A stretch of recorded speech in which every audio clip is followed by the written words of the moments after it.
മഹാലക്ഷ്മി സീരിയലിൻ്റെ ഏറ്റവും പുതിയ റിവ്യൂയിലേക്ക് എല്ലാ കൂട്ടുകാർക്കും സ്വാഗതം.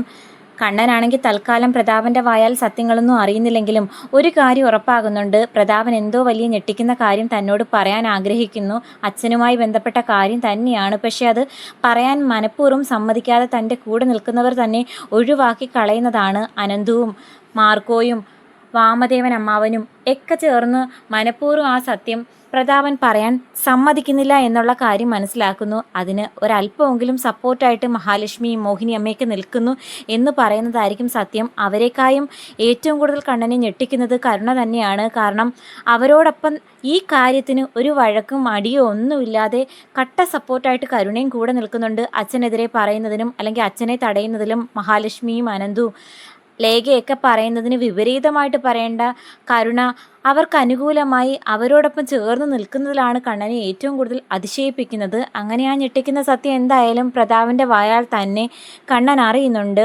മാർക്കോയും അനന്തുവും ലേഖയും എല്ലാവരും ചേർന്ന് തന്നെ ചതിക്കുമായിരുന്നു എന്നുള്ളൊരു തോന്നലാണ് ആദ്യം കണ്ണനെ അലട്ടുന്നത്. കാരണം തൻ്റെ ഉറ്റ സുഹൃത്തുക്കൾ ഈ സത്യം തന്നെക്കായി മുമ്പേ അറിഞ്ഞിരുന്നു. മഹാലക്ഷ്മി തന്നെയാണ് അവരോടും ഈ സത്യം പറഞ്ഞത്. എന്നിട്ട് പോലും എന്തുകൊണ്ട് തൻ്റെ ഭാര്യ തന്നോട് ഈ സത്യം മറച്ചു വെച്ചു?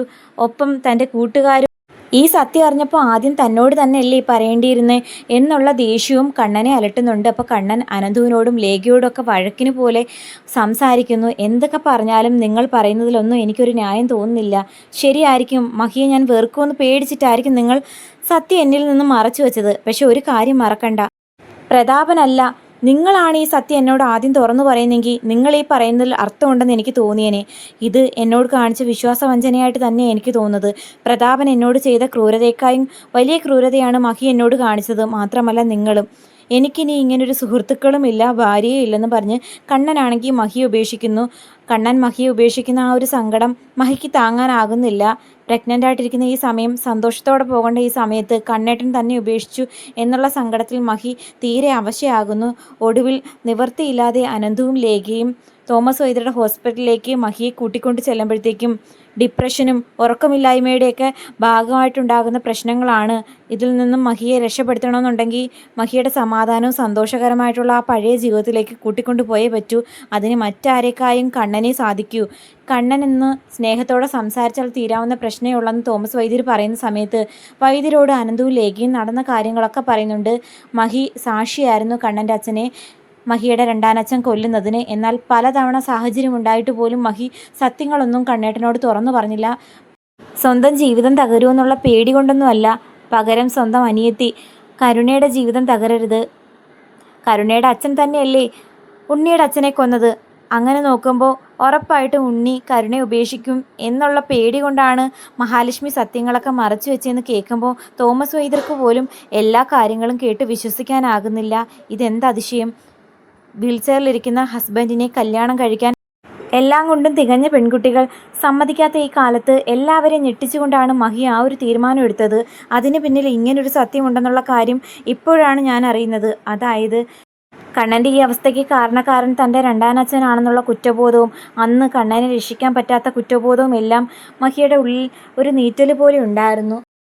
ആ സാഹചര്യത്തിൽ കണ്ണൻ്റെ വിവാഹാലോചന വരുമ്പോൾ പഴയ കാര്യങ്ങളെല്ലാം ഓർത്തിട്ടായിരിക്കും ആ പെൺകുട്ടി ഇങ്ങനൊരു മനസ്സ് കാണിച്ചത്. മാത്രമല്ല, സ്വത്തിനെയും പണത്തിനേക്കാൾ ഉപരി 12ാമത്തെ വയസ്സിൽ നഷ്ടമായ കണ്ണൻ്റെ സ്വാതന്ത്ര്യവും ചലനശേഷിയും തിരികെ കിട്ടണമെന്ന് അവൾ അതിയായി ആഗ്രഹിക്കാനും ഇത് തന്നെയായിരിക്കും കാരണം.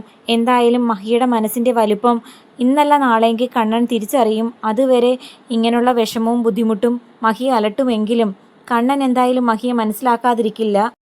ആ സമയം വരെ സങ്കടമൊന്നും കൂടാതെ മഹിയെ സന്തോഷവതിയാക്കുന്നതിലാണ് അനന്തുവിൻ്റെ ലേഖയുടെ മഹിയുടെ അമ്മയുടെയൊക്കെ പ്രസൻസ് ആവശ്യം.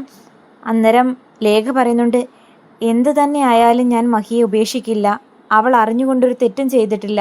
മാത്രമല്ല, ഞങ്ങൾക്ക് കിട്ടാത്ത ഭാഗ്യം അവളിലൂടെ ഞങ്ങൾ സ്വന്തമാക്കാനിരിക്കുന്ന ഈ സമയത്ത് അത് നഷ്ടമാക്കാനും ഞങ്ങൾ ആഗ്രഹിക്കുന്നില്ല. ഒരു കുഞ്ഞെന്ന ഞങ്ങളുടെ സ്വപ്നം ശരിക്കും ജന്മം കൊടുത്തില്ലേലും ഒരമ്മ എന്ന ഫീലിങ്സാണ് എനിക്കിപ്പോൾ കിട്ടുന്നത്. അതിനും കാരണക്കാരി മഹി തന്നെയാണ്.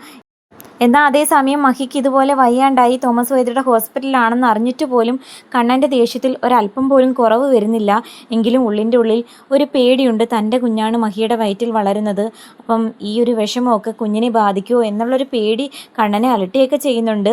ഈ സത്യങ്ങളൊക്കെ അറിഞ്ഞ ഉണ്ണിയാണെങ്കിൽ കരുണയെ തൻ്റെ ജീവിതത്തിൽ ഇനി ഭാര്യയായിട്ട് വേണ്ട, ജീവിതത്തിൽ ഇന്ന് വരെ കുത്തുവാക്കുകളും പരിഹാസവും മാത്രമാണ് ഭാര്യയും ഭാര്യയുടെ വീട്ടുകാരും തന്നിട്ടുള്ളത്. എന്നാൽ മുമ്പത്തെ പോലെ ഉണ്ണിക്ക് അതൊന്നും ക്ഷമിക്കാനോ പൊറുക്കാനോ പറ്റുന്നില്ല. കണ്ണൻ എന്തായാലും സത്യങ്ങൾ അറിഞ്ഞിട്ട് വാമദേവനെയും പ്രതാപനെയും ഒന്നും ചെയ്യാതിരിക്കുമെന്ന് തോന്നുന്നുണ്ടോ? അവർക്കുള്ള തക്ക ശിക്ഷ കണ്ണൻ വിധിക്കുന്നുണ്ട്. അതേസമയം മഹിക്കുള്ള ശിക്ഷയും വിധിച്ചു കഴിഞ്ഞിരിക്കുന്നു. ഇനി ഒരിക്കലും തൻ്റെ ജീവിതത്തിൽ ഒരു പെൺകുട്ടി വേണ്ട എന്ന ഉറച്ച തീരുമാനം എടുത്ത് മഹിയെ ജീവിതത്തിൽ നിന്നും ഉപേക്ഷിച്ച് കളയുന്ന ആ കണ്ണൻ്റെ തീരുമാനത്തിന് ഒരല്പമെങ്കിലും മാറ്റം വരുത്താൻ ദേവി മുത്തശ്ശിയും അതുപോലെ മാർക്കോയും അനന്തവും ലേഖയൊക്കെ മാക്സിമം ശ്രമിക്കുന്നുണ്ട്. മഹിയുടെ ഈ സങ്കടം മാറ്റാൻ, മഹിയുടെ വയറ്റിൽ വളരുന്ന കുഞ്ഞിൻ്റെ നന്മയ്ക്കൊക്കെ ആയിട്ട് ദേവി മുത്തശ്ശി പ്രത്യേക പൂജയും വഴിപാടും ഒക്കെ നടത്തി ആ പ്രസാദവും കൊണ്ട് മഹിയെ കാണാൻ എത്തുന്നുണ്ട്. ആ ഒരു നിമിഷം മഹിക്ക് ഒരല്പം ആശ്വാസം കിട്ടുന്നു. തകർന്നിരുന്ന മഹിക്ക് ജീവിതത്തിൽ ആശ്വാസമായി മുത്തശ്ശിയുടെ വാക്കുകൾ മാറുമ്പോൾ ആ ദേവി മുത്തശ്ശി എന്ത് തന്നെ പറഞ്ഞിട്ടുണ്ടെങ്കിലും അതെല്ലാം ഇതുവരെ അതുപോലെ തന്നെ നടന്നിട്ടുണ്ട്. ഇന്ന് വരെ അസത്യമായിട്ട് മാറിയിട്ടില്ല. അങ്ങനെ മുത്തശ്ശി മഹിക്കൊരു വാക്ക് കൊടുക്കുന്നു. അല്പം പ്രയാസങ്ങൾ ഉണ്ടായാലും ഇന്നല്ല നാളെയെങ്കിൽ മഹിയുടെ നിരപരാധിത്വം കണ്ണൻ തിരിച്ചറിയുകയും കണ്ണനായിട്ട് നേരിട്ട് വന്ന് മഹിയും കുഞ്ഞിനെയും കൂട്ടിക്കൊണ്ടു പോകും എന്നൊരു ശുഭപ്രതീക്ഷ കൊടുക്കുന്നതോടെ ആ പ്രതീക്ഷയിൽ മഹിയുടെ സങ്കടം ഒരല്പം കുറയുന്നു.